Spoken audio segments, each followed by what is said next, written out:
Hello everyone. मैं बीना सैनी आप सभी का सैनी संस्कृत क्लासेस में स्वागत करती हूँ। सैनी संस्कृत क्लासेस में आज का जो टॉपिक है वो है दूसरे के हाथों की कठपुतली मत बनो। जो आपका दिल करे, जो आपका मन करे वही करो। कुछ भी करो, अपनी ही सोच का इस्तेमाल करो। दूसरे की सोच को अपने ऊपर मत हावी होने दो। क्योंकि क्या होता है कि हम कुछ भी काम करते हैं तो हमें यदि थोड़ी सी उसमें कुछ शंका होगी कि ये काम पता नहीं कैसे किया जाए, या फिर शायद दूसरे की सलाह ले ली जाए।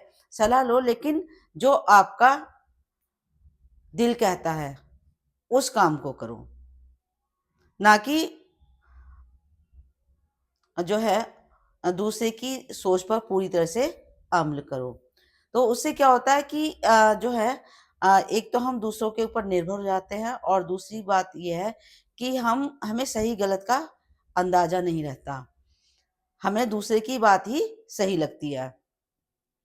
तो एक छोटी सी स्टोरी है अ, ज, अ, कि एक लड़का था। वो उसको मतलब बातें जल्दी से याद नहीं रह पाती थी। क्यों नहीं रह पाती थी? क्योंकि वो उन पर ध्यान नहीं देता था। उसको वो अपना काम दूसरों की सलाह पर चला लेता था कि जो दूसरा कहे वही ठीक है। तो एक बार उसकी जो मम्मी थी, उन्होंने मतलब खाना बनाया, उसमें बनाई खिचड़ी। तो उसको खिचड़ी बहुत अच्छी लगी, तो उसने कहा कि मम्मी आपने क्या बनाया है ये? तो उन्होंने बताया कि बेटा मैंने खिचड़ी बनाई है। तो कहने लगे कि कल फिर बनाना। तो कहने लगी कि ठीक है, मुझे याद दिला देना। तो कहने लगे कि ठीक है, मैं याद दिला दूंगा।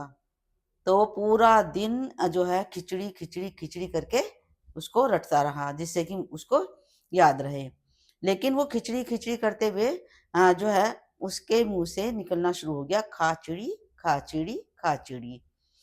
तो वो पूरा दिन इसी बात को रट रहा था। तो वो जा रहा है रास्ते में, तो उसने देखा कि एक खेत है, उसमें जो है एक किसान ने बीज बिखेरा हुआ था जिसको चिड़िया चुग रही थी। तो वो वहीं पर खड़ा हो गया और किसान को देखने लगा। किसान चिड़ियों को भगा रहा था, लेकिन जो वो लड़का है वो खड़ा होकर बोलता रहा, खाचिड़ी खाचिड़ी खाचिड़ी। वो तो अपनी खिचड़ी याद कर रहा था। लेकिन किसान ने सोचा कि मैं चिड़ियों को उड़ा रहा हूँ और ये चिड़ियों को बुलाकर मतलब मेरा मजाक बना रहा है। तो वो गया किसान उसके पास और उसको दो तीन थप्पड़ मारे। बोले कि मैं चिड़ियों को भगा रहा हूँ और तू उनको बुला रहा है। तो कहने लगा कि भाई मैं बुला नहीं रहा हूँ, मैं तो खाचिड़ी खाचिड़ी तो बोल रहा हूँ। कि नहीं, ये मत बोल। तो भाई मैं क्या बोलूं? कि बोलो कि उड़ चिड़ी उड़ चिड़ी उड़ चिड़ी, यानी कि चिड़ियों उड़ जाओ। तो वो ही बोलने लगा। मतलब उसने अपना दिमाग नहीं लगाया कि जो है मुझे क्या बोलना चाहिए या क्या मैं याद कर रहा था। तो वो उसी के अनुसार उड़ चिड़ी उड़ चिड़ी उड़ चिड़ी करने लगा। रास्ते में उसने देखा कि एक बहेलिए ने जाल बिछाया हुआ था चिड़िया पकड़ने के लिए। तो जाल के पास ही खड़ा होकर चिल्लाने लगा कि उड़ चिड़ी उड़ चिड़ी उड़ चिड़ी। बहेलिया आया, उसने भी उसको दो थप्पड़ मार दिए। बोले कि मैं सुबह से बैठा हूँ चिड़िया पकड़ने के लिए और तू आया और बोल रहा है कि उड़ चिड़ी उड़ चिड़ी उड़ चिड़ी, इसका क्या मतलब है?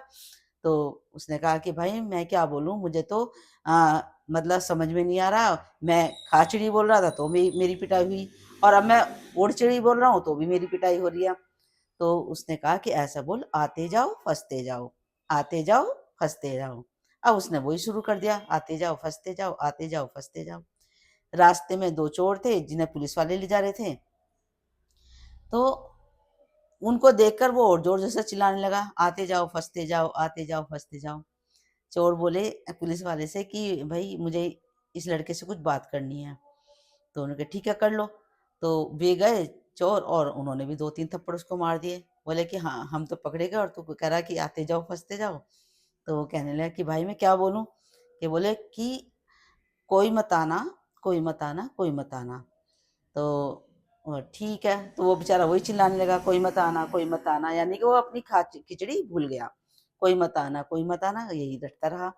तो उसने देखा कि एक घर में आग लग रही थी और लोग पानी डाल डाल के उसको बुझाने की कोशिश कर रहे थे। लेकिन वो वहां खड़ा होकर चिल्लाने लगा, कोई मत आना कोई मत आना कोई मत आना। और लोगों ने बाल्टी वगैरह रखी और उस पे बजाया अच्छे से कि हेल्प तो करने से गया और ऊपर से कह रहा है कि कोई मत आना। तो कहने लगी भाई मैं क्या करूँ? कि तू बोल कि हे भगवान ऐसे किसी के मत ना हो, हे भगवान ऐसे किसी के ना हो। तो एक जो है एक जगह शादी हो रही थी, तो वो वहाँ पर गया और वहाँ पे दरवाजे पे खड़ा होकर बोलने बोलने लगा, हे भगवान ऐसे किसी के ना हो, हे भगवान ऐसे किसी के ना हो। शादी वाले घर में से 2-3 लोग निकले, उसमें बजाना शुरू कर दिया। कहने लगे कि अच्छा इतना शुभ काम हो रहा है और तू बोल रहा है कि ऐसे किसी के ना हो। तो कहने लगा कि फिर मैं क्या बोलूँ? तो उन्होंने कहा कि जो है ऐसा बोल कि हे भगवान ऐसे सब किसी के हो, ऐसे सब किसी के हो। तो अब वो उसी को रटता रहा, हे भगवान ऐसा सब किसी का हो। अब जब वो आगे चला तो देखा कि वहां पर किसी की डेथ हो गई थी, तो सब रो रहे थे। वहां पे खड़ा होकर भी वो वही शब्द बोलने लगा, क्योंकि उसकी अपनी तो कोई सोच थी नहीं, ना ही अपना मतलब अपने दिमाग का इस्तेमाल कर रहा था, बल्कि उसने जाकर वही शुरू कर दिया कि हे भगवान ऐसा सब किसी का हो। वहाँ लोगों ने रोना छोड़ा और उस पर बहुत बजाना बजाया कि हमारे यहाँ तो मतलब डेथ हो गई और तू कह रहा है कि ऐसा सब किसी का हो। इतना मारा उसको, इतना मारा कि उसके मुँह से निकला, "भई मुझे छोड़ दो, मेरी क्या गलती है? मैंने तो कुछ नहीं किया, तुमने तो मुझे मार-मार के मेरी खिचड़ी बना दी।" तो ऐसा बोलते ही उसके दिमाग में आया, "अरे! मैं खिचड़ी ही तो याद कर रहा था और इन्होंने मेरी मार-मार के खिचड़ी ही बना दी।" बोला कि आ गया याद, आ गया याद, वो मार भूल गया और भाग गया। भागकर अपने घर जाकर बोला कि मम्मी खिचड़ी बना दो। तो कहने लगे कि ये क्या हाल कर रखा है तूने? कह भाई ये आपकी इस खिचड़ी ने ही मेरा ये हाल बना दिया। इसलिए मम्मी जो भी करो अपने बलबूते पे करो, अपनी सोच से करो, किसी के कहे अनुसार कभी मत चलो। जो सही लगे वो ही सुनो, अपने दिल की और अपने दिमाग की बात को सुनो। तो आई होप आपको मेरी स्टोरी पसंद आई होगी। तो प्लीज़ मेरे चैनल को सब्सक्राइब कीजिए, लाइक कीजिए, शेयर कीजिए और मेरे चैनल को सपोर्ट कीजिए। Thank you.